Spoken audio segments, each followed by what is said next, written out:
Television. And it's been a while since we had the program. That's the entertainment and lifestyle program. I sincerely apologize for that. Um, well, all I can just say is now we are back and we are better. For you, I beg your pardon, who is just a first timer here, you're watching entertainment and lifestyle segment on AF Television. I am your host, Taye Alice Akinatan, and with me here is Regina, the beautiful, dramatic, trust me when I say dramatic, dramatic Regina Monday. Hi, Regina. Give me too much credit. Regina, good morning. Good morning. You look very fine. Thank you. You don't look bad too. I know. So, I know. Regina, thinking of it, I'm just like, this month is running fast. Is it just a month or just a year, or it's just we growing up as adults that is making the whole time frame? I think as a salary earner, I find it slow. When I say this, people tend to laugh, but I find it really slow. See, I wasn't lying when I told you that Regina is a dramatic person. So today we're going to be talking about something very interesting. I brought Regina because it's a very interesting session today. We're going to be talking about relationship and marriage saga. That's in relation to social media. Lately, starting from last year was really a pandemic when it came to failed relationships or crashed marriages. Remember, we had cases of Tonto and Popo Giri. We also had Annie and Two-Face. There were just so many hitting us from left, right, back, front, and center. So today we're going to be talking about just a few stories we came across on social media. One of which is there was a Twitter user on Twitter NG. I believe you know Twitter NG is very, very, very dramatic. I trust Nigerians. Nigerians always go extreme. But yeah, a Twitter handler, Victor Israel, took to his Twitter page to tell the fellow Twips of an issue that is happening currently with his uncle. According to him, his mom's younger brother was declared missing while he was going on one of his journeys to Cameroon. Okay. And he was declared missing 5 years ago, Regina. 5 years ago. 5 years. Yes, and then now he's back. Surprisingly, thankfully, he didn't die, right? But he's back now, and he has discovered that his wife is now married to someone else, and he wants his wife back. First, he should go back. Where do you want him to go to? I mean, according to him, he suffered and he could not find his way back for 5 years. For 5 years. He said he was rescued, and I feel if you were rescued, like the fastest or easiest thing to do is to try and get home as soon as possible. You said Cameroon or Mass. That's very sure. Regina really came prepared. So yes, he said he's back now, and he wants his wife. And the wife is saying, "I'm not coming back to you. I have remarried because you were declared dead 5 years ago." So is there a time frame as to when someone should move on? Because there are instances of people who have lost their spouse, and some could not even marry 10 years after they lost their spouse. Exactly. And there are issues of some who lost their spouse, let's say 2021, and 2022 they're already planning to remarry. Yeah. So is there do you feel there's a specific time frame as to when people should move on in relationship? And before Regina tells us what she feels about it, you can drop your comment on our comment session to let us know. Do you feel that there's a particular time frame, there's a particular time someone should wait before moving on to mourn the loss of a partner before moving on? So Regina, what do you have to say about that? First, are we sure this guy is not even a ghost? I'm just asking questions. I like to ask questions like this, and people might feel I'm very controversial. As far as matters of the arts are concerned, it works differently for different persons. Okay. And some persons like closure. I feel the woman wanted to move on because this is death, and grief. He was declared dead. He was declared dead, completely dead. Yeah. And it's been 5 years, 5 long years. You could get a degree in 5 years. Not two. You could get degree plus service. Plus service here. And if you want to 4 years. Exactly. 5 years is a lot of time, and the man has no rights because she's remarried. Even for those of us, I might lean towards religion a little. Even in religion, I think the tenets for remarrying is the fact that your partner should be declared dead. You know, the phrase till death do us Just part. part. And So the lady actually didn't commit an offense because her husband was declared dead. dead. Okay. So do you feel that there's a particular time frame people should stay of relationship Definitely. and marriage when their partner is no longer present? Now I'm not just talking about death when it comes to the loss. I'm talking about Generally. heartbreak generally. Is there a time frame to move on? Because some people get angry and they're like, okay, we broke up and then you're suddenly moving on. What if I want to reconsider? So do you feel that people should wait for a while, or people should just go straight up, go heads into another marriage, another relationship once one has crashed? I think for the safety of your mental health, so you don't get yourself confused, a couple of months, a month or two, I would recommend 3 months. People meet me for advice. I know I don't look like that kind of person, but people look at me as a shrink, a guru of some sort. Maybe 3 months. That way you're clarified, your head is quite clear. And for marriage, you are practically married to this person. It should have been a lifelong commitment if the person was alive. So maybe a couple of months should do you justice. Just so you clear your head. Just decide. You can chase. You must not even exactly marry. You can get that degree. You can travel to that place you've always wanted to travel to. Start that business. Just clear your head. That way it makes it easier to move on. So you don't hurt the new person in the process. Time is really important. Okay, so you feel that there's no such thing as too short or too long. As long as what just matters is you having a clear head. And you must have a break. It is very compulsory. Okay, it is needed. It is needed To have a break. Dr. Edina is saying yes. Like I said, if you have any comments or any suggestions or anything to say concerning this topic, I mean, do you feel that the lady should leave her new husband? And do you feel it is right for the man who was declared dead to come back and ask for his wife? And I think that's just it about Victor Israel's family story. Yeah. Moving on, we're going to be talking about Blessing Okoro. Blessing Okoro is a very, shall I say, controversial celebrity because she comes online and drops some hot takes that will make you think like, Blessing. Why?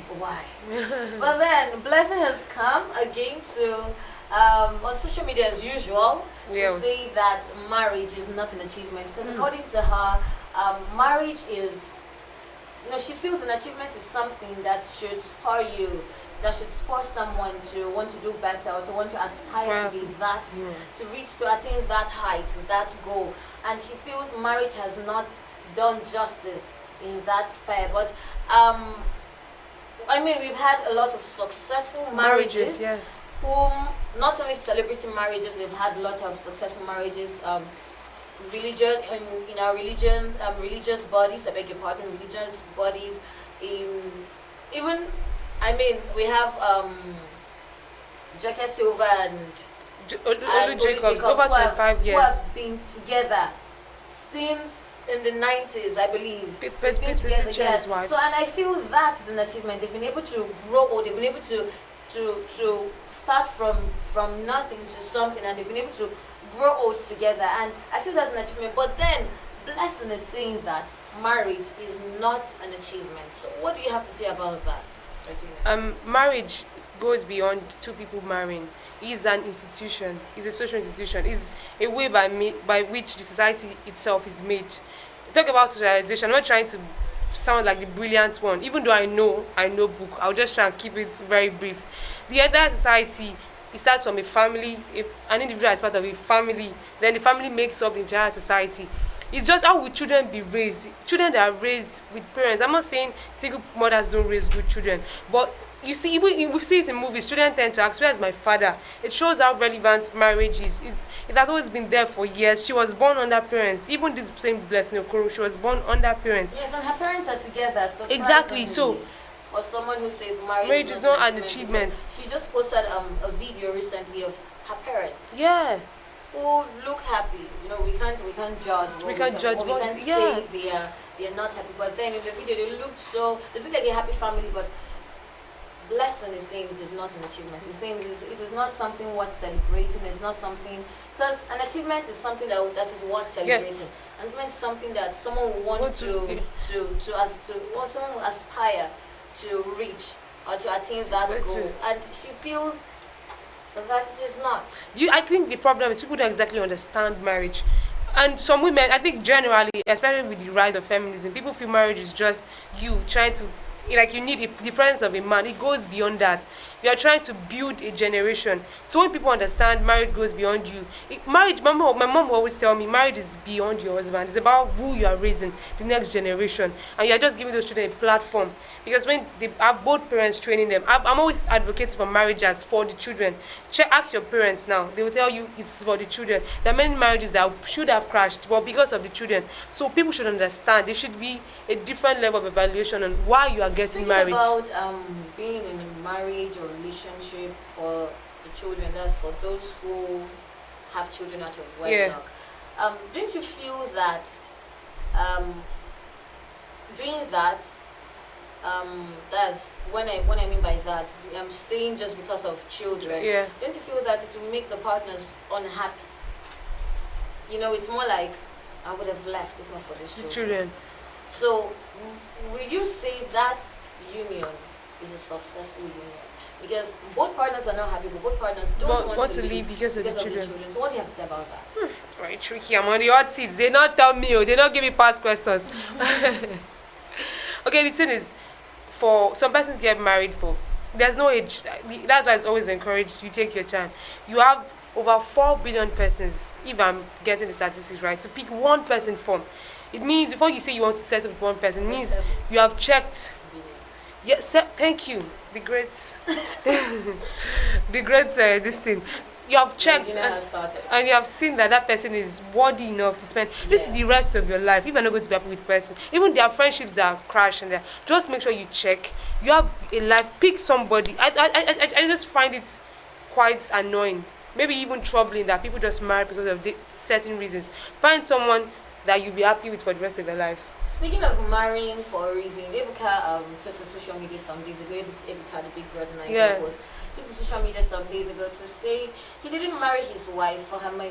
And then I've had this conversation with a lot of people, men and women generally, and some of the opinion, men are of the opinion that women should, greedy women, beg your pardon, marry for money.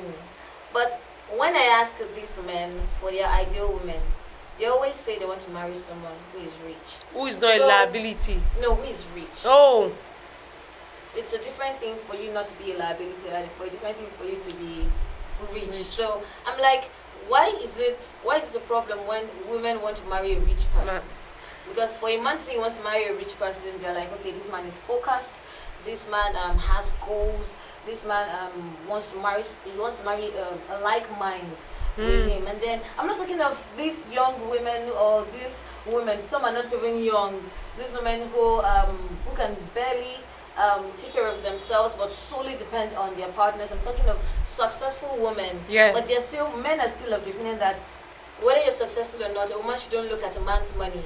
But lately, men don't want to even marry someone that. They want to marry someone who has money. So why is it that the women get the backlash, but the men get the praise? It's just the way our society has been structured. As far as marriage goes, I want to marry someone that has money. I'm saying it here. And I should have money too. It's not even I want to. I definitely should have money because I'm an adult too. And as far as adulthood is concerned, you take care of yourself. You have dreams too.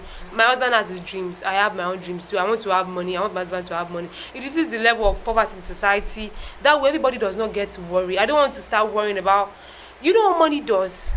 I'm not saying I'm an advocate for excessive money. You know, some days ago I sorry to cut you short, I put it on social media that marriage is not shouldn't be considered as priority but a necessity.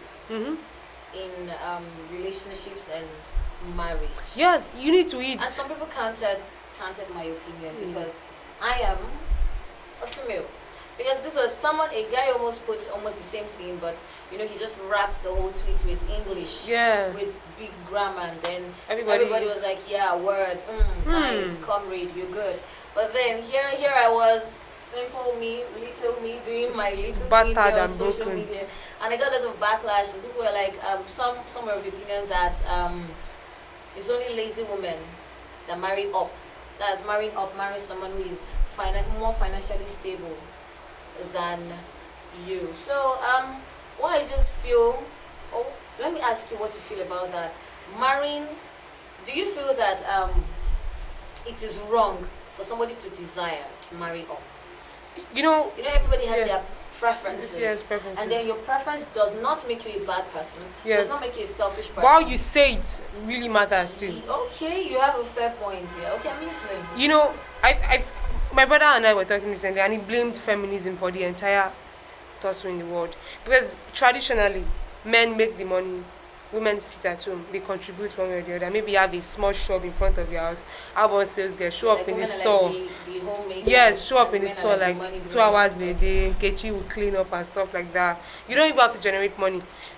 Were things really okay then? Do you think the paradigm shift from our traditional rules have really changed things in society? You want to marry someone that's rich.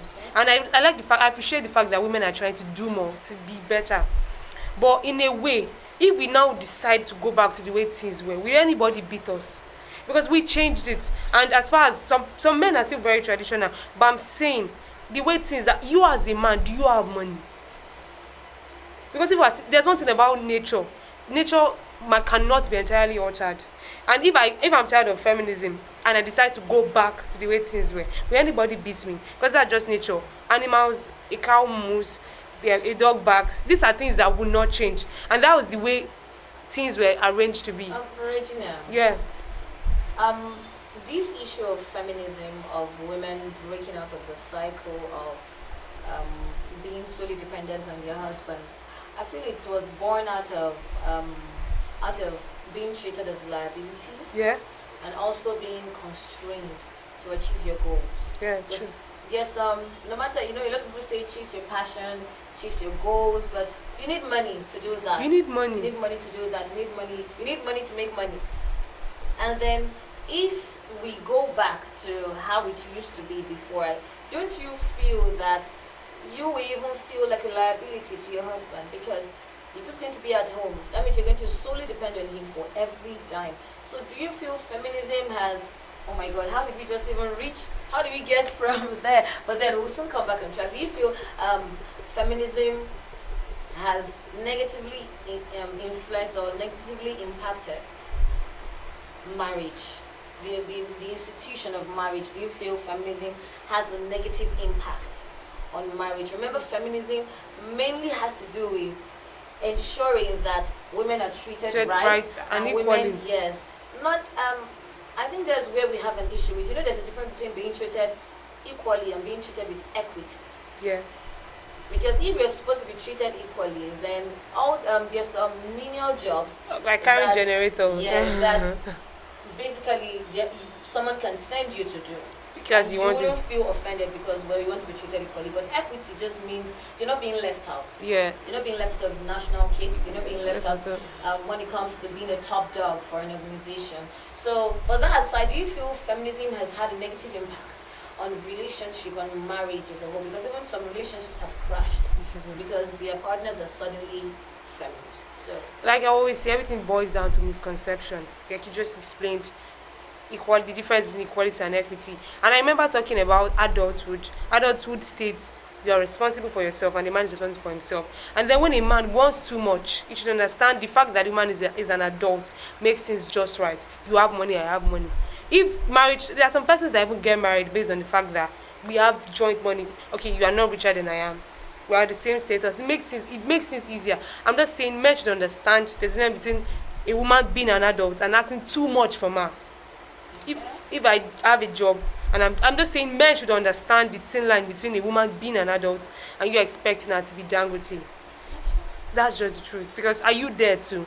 And for feminism and marriage, it's just the ideal. Some men are yet to. Most times, some women overdo it. I I'm always on the, but just, I'm not going to say fence, but I tend to keep it on a very balanced level. Source for the good is also source for the gander. If you are Okay. wrong, this is also wrong. Women tend to overdo it these days. Men do not try to understand it. Okay. That's a very fair point. Yes, women tend to overdo it. It boils down to understanding. Do you understand it? I've learned something today, the difference between equality and equity, and our listeners, to our viewers, to have also learned it. But it goes beyond you just, you check it up. There are things I check up. Oh, okay, wow, this. It makes you understand this thing. If for example, we are friends and I keep saying a particular word that you do not understand, it gets to a point when someone says something and it becomes monotonous, maybe sometimes annoying. You have to browse it up and say, let me just understand. If a woman keeps shouting feminism, men should also try to make the effort to understand what we're even talking about, and women should look for a way to even understand it too, because we have so many people saying feminism that don't even understand the entire concept of it. True. Our wonderful viewer, what do you have to say about this? Do you feel feminism has had a negative impact on marriage and relationship? And also, is it wrong to marry up? Marrying up, I mean, is it wrong for a man or a woman to say they want to marry a rich person, someone richer than them? I mean, having a preference doesn't make you a bad person. It doesn't. Some people want tall partners, some people want short partners. Doesn't make them bad people. Some people want slim partners, some want plus size. Doesn't make them Bad people. So why do we draw the line when it comes to money? Because money is essential, especially for marriage. It's a Trying to principle. it's like one of the oil. It's like an oil you need. Like service- it is the oil. Service the to service the engine of marriage and even relationship. It makes relationship nice. I mean, you want to get your partner a gift and then it's not an issue for you. But imagine you struggling to get your partner a piece of cake. Then you end up buying boxers. So, but like I said, what do you feel about it? Kindly drop your comments on our comment section.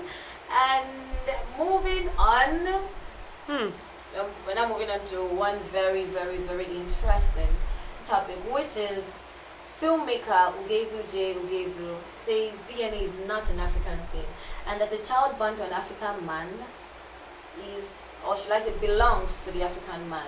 So he feels that we Nigerians, we Africans should scrap the idea of DNA, and if your wife or if your brother's wife or just, your wives. but if you eventually find out that your child is not yours, according to Ugezu Ugezu, you're not supposed to get angry about it. I mean, the child was born for you. It may not be yours biologically, but since the child was born for you, according to the filmmaker, then the child belongs to you. Regina, you're back again. What do you have to say? I got the course outline, thankfully, so I can pass this exam. DNA is a form of check. Is a I think checks and balance, right? Yes. And we should also always understand family goes beyond blood. There are persons that I've met in my stay here that the relationship has transcended to family level, but you have to. It's very wrong to bring in a child that does not belong to a man. The cost of living is very high. The right father of the child should take care. Every man have to his care. So that's why we say it in Benin. It is just really wrong. And if there's a way you have doubts, please. I have no problems with the idea of DNA.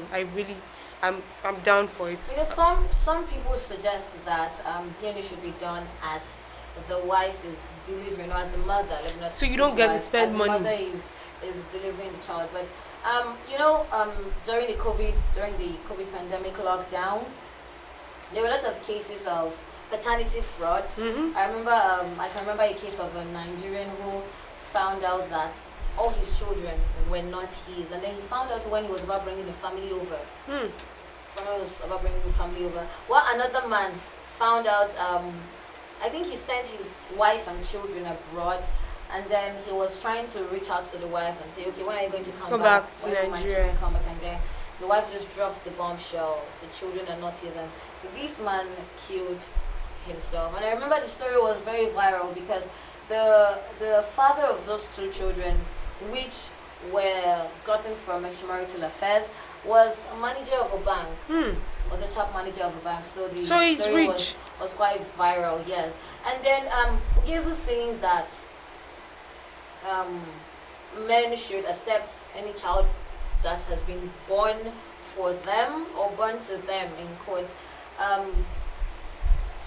This particular issue has led to suicide, has led to even death, because some men can't handle it and then they kill the women. It's really Sometimes painful. they kill the child. So do you feel what he's saying is right? I mean, paternity fraud is huge. You will invest a lot. In a lot child. of time, money, love, emotions, and just to find out after about 15 to 20 years that you've been pouring water into a basket. So should DNA do you feel that it should be, because I mentioned earlier on that some of the opinion that as the mother is delivering the child should a DNA test should be run immediately. Yeah. So what do you feel about that? Because DNA has been, I think the price of DNA has subsided. Before it was quite expensive. Very but expensive. Now that it's becoming rampant, it has subsided. Yeah. So do you feel that hospitals should adopt that measure in order to curtail paternity fraud? It does. This has an advantage and it has an alarming disadvantage too. Why it might just be right, so you don't get to spend your money. For example, it could even be a child care process, a child delivery process. Okay, you do your DNA. The same way we do our blood test. It could even be necessary. It could be a family planning option. There are many ways they can stabilize this in our society. So they just make it a norm. But then it boils down to distrust. We lose the trust in marriages, because when a woman knows, some women are very dramatic. Let me just take this sum from it.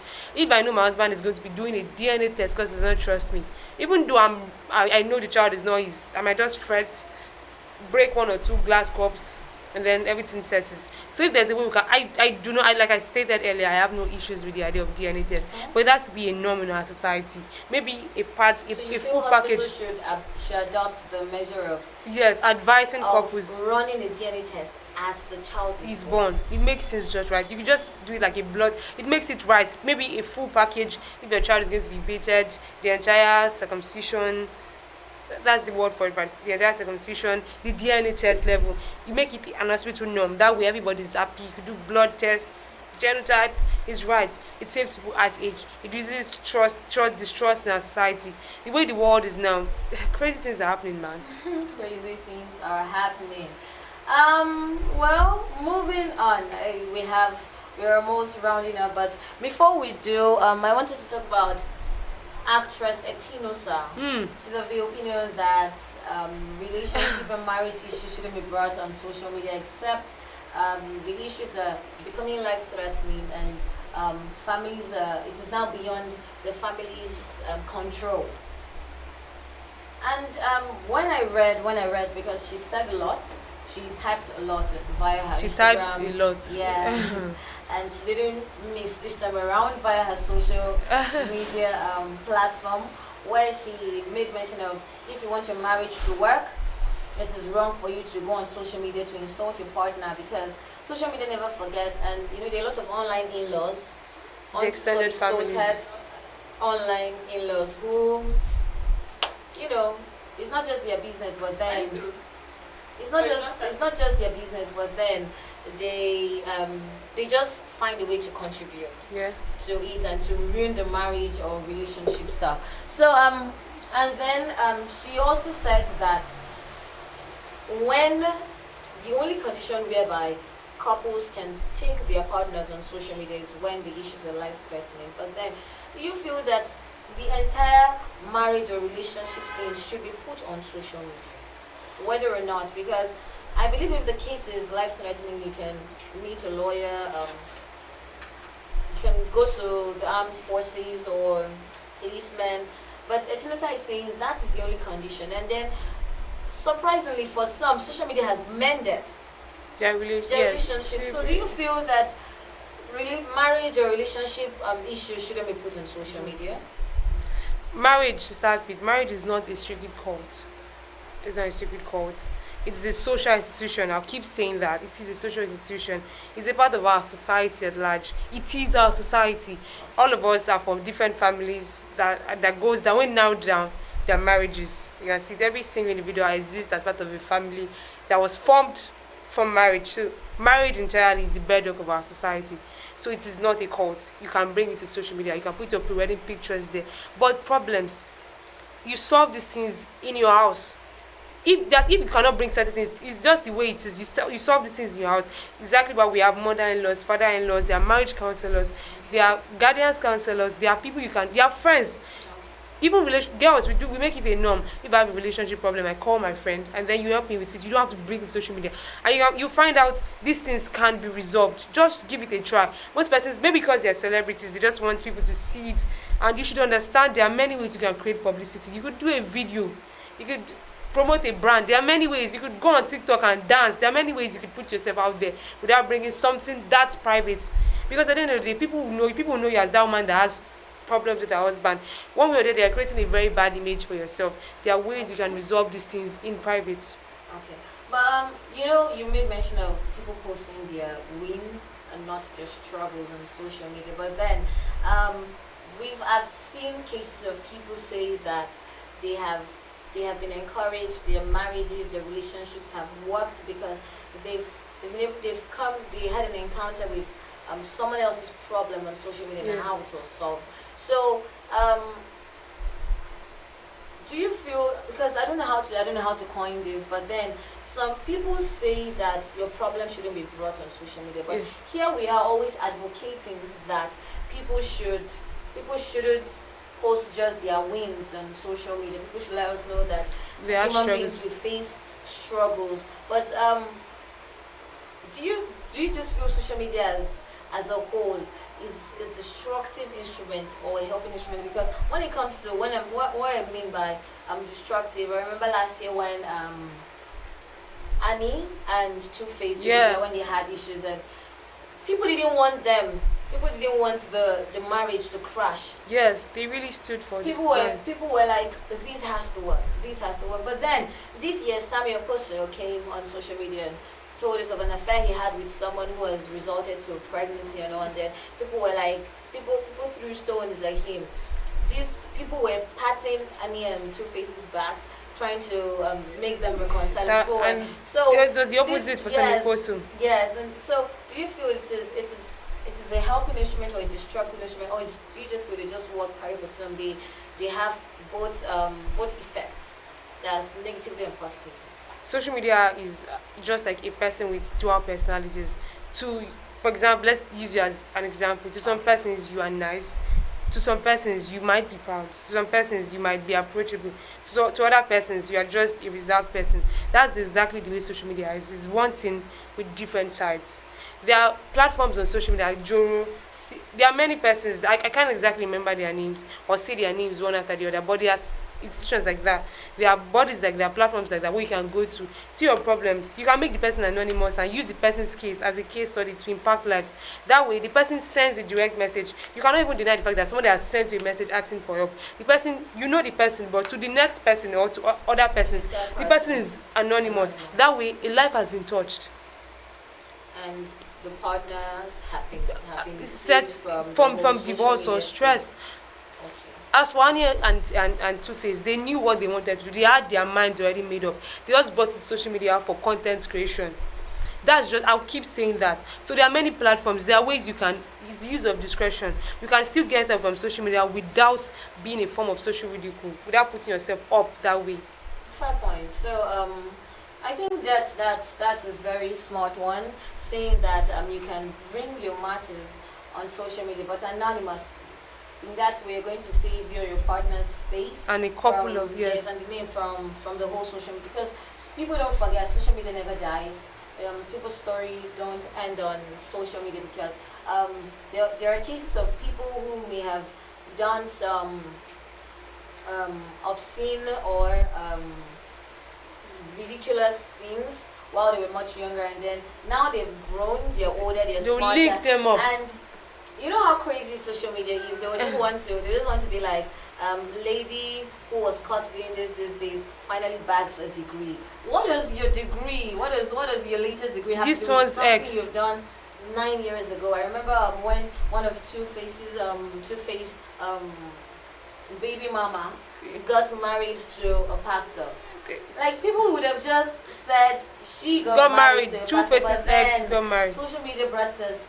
One of Two Faces baby mamas marries a pastor. What if we don't know her minus? That's the image she has created. She could be known as a regular person, but that's the image she created for herself. So we don't exactly know her as any other person. We know her as a baby mama. Okay, Let's look at it that way. Okay, that's fair. So aside you bringing your story anonymously on social media, it is very important that you build a good image for yourself Too. on social media, because people never forget. They don't. And then the social media can help and can destroy. Someone can see your story, or someone who may have come across your story about 2 or 3 months ago can see you in person and want to help you. And someone who has come across your story about 2 or 3 years ago, or who has come across your comment, can see you and want to get you arrested. Yeah. So social media it just depends on how well you use it, but it's very important that you build a good image for yourself. Rounding up, we're going to be talking lastly with about Reno Mockery. Reno Mockery is always dropping hot takes, shaking and breaking tables. I feel if he doesn't drop hot takes in a day, he may not probably sleep well or something. But then, jokes aside, Reno Mockery is of the opinion that an ideal marriage requires that an ideal marriage in the sight of God requires that the man should be older than the woman. And lately, about 3, 4, 5, 6 years ago, till date, there's a phrase that's been going around: age is nothing but a number.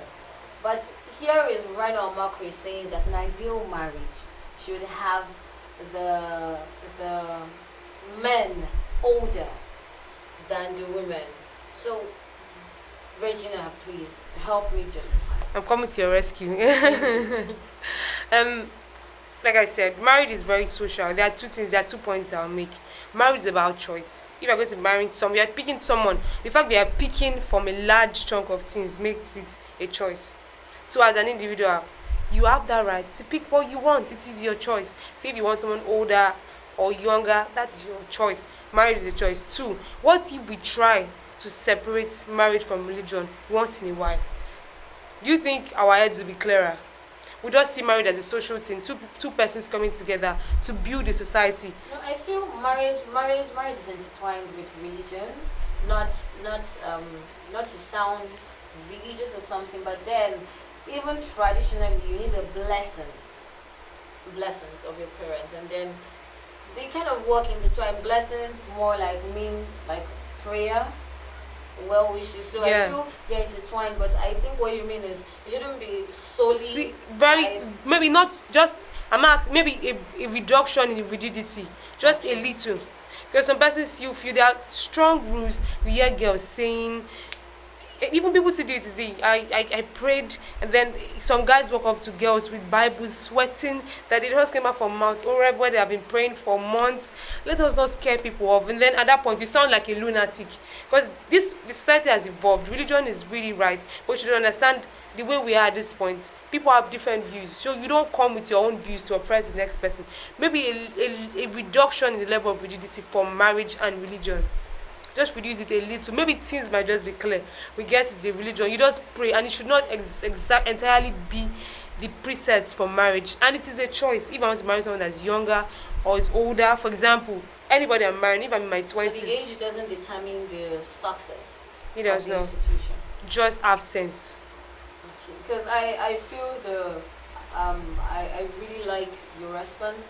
I feel the reason why Reno Mockery is saying this is because he believes that when it's easier to submit to someone who is older. But that's fear, no respect. Even for true, because respect is supposed to be for both your colleagues, those older and those younger. But I think Reno is saying this because going down to the thread, the Twitter thread, you see it's having something tied to do with respect. Yeah. Because I don't think there's any part in the Bible that says the man Should be older. should be older than the woman, because Renaud tries to bring the Bible up, to justify some of his takes. So you're of the opinion that age doesn't have so much impact on the success Of him, yes. of a marriage. Exactly. Once you can respect them, there are many things you can respect about people. There are people you look up to as mentors. You respect that person because of his or her achievements at that point. That is not age. Age is the least when you are talking about respecting someone. We don't know God's age, but we love and respect one way or the other. I don't. There are many things that your boss, there are companies like that where the boss is older. There are many ways. Just understanding that the way marriage works, one person has to choose to submit to the next person. Most times there are marriages where the man is the calmer one. He ignores what the man does and they're happy. It depends on you getting that personality that suits you. I'm an Indaboski in most cases, so whoever I'm marrying has to be a bit calmer. That's the man. The man he could also decide to be an Indaboski. That is him deciding to make the marriage work, and me as a person will try to reduce my own Indaboski tendencies. One way or the other, marriage is about knowing you have to drop a part of you for the entire thing to work. Okay, that's interesting. For the success of a marriage and relationship, it requires submission and respect, regardless of the age of your partner. Please feel free to drop your comments, to drop your opinions on our social media platform. And well, Regina, it's a pleasure having you here. I mean, I had so much fun here, having this discussion with you. Thank you so much. So do you have any closing remarks? Anything to say to our listener and our viewer? By this time next week, we should have salaries. Please stay safe and don't fight. Don't mind, Regina. But yeah, thank you for staying with us. This is lifestyle and entertainment segment on AF Television. I remain your host, Taye Alice Akinleton, and with me here is the wonderful, dramatic, and beautiful Regina Monday. Enjoy your week and have a lovely day. Goodbye.